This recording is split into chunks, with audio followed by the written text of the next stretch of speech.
अचानक सारथीला काय झालं आणि तिला घेऊन जावं लागलं हॉस्पिटलला. चला तर मित्रांनो, तुमचं सर्वांचं स्वागत आहे माझ्या एका नवीन ब्लॉगमध्ये. तर आज आपण चाललो आहोत गॅरेजला आपल्या सारथीचं काम करण्यासाठी आणि अशा प्रकारे आता आपण गॅरेजला आलो आहोत. श्री सद्गुरू गॅरेज, जे की लोकेटेड आहे आपल्या अरुणाबारच्या अगदी बाजूला. तर बघा मित्रांनो, आपली सारथी कशी आडवी झालेली आहे आणि आडवी राहून आता तिचं काम आपण चालू करणार आहेत. तर मित्रांनो, आता खालच्या साईडला बघितलं की खूप असं चिखल लागला होता आणि आता आपण ग्रीसिंग करण्याचं काम चालू करणार आहोत. तर थोड्याच वेळामध्ये आपल्या सारथीला ग्रीसिंग वगैरे करून व्यवस्थित घ्यायचं आहे. ग्रीसिंग केल्याने काय नाही हो, रिक्षा एकदम छान चालते आणि एकदम स्मूथ चालते. त्याच्यानंतर आपले दादा आपल्या सारथीला पिन करून घेतील. ते पिन मारल्याने सुद्धा कप भरले जातात आणि त्याच्यामध्ये ग्रीसिंग केलं की छान. तेवढेच आपले फॉलोअर्स भेटले आपल्याला. ते सुद्धा बोलत आहे की तुमचे व्हिडिओ खूप छान असतात.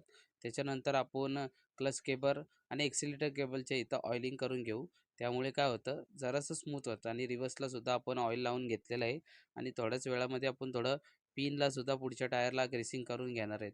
तर अशा प्रकारे आपल्या सारथीचं थोडं तुडकं-मुडकं का होईना आपण काम करून घेतलं आहे मित्रांनो.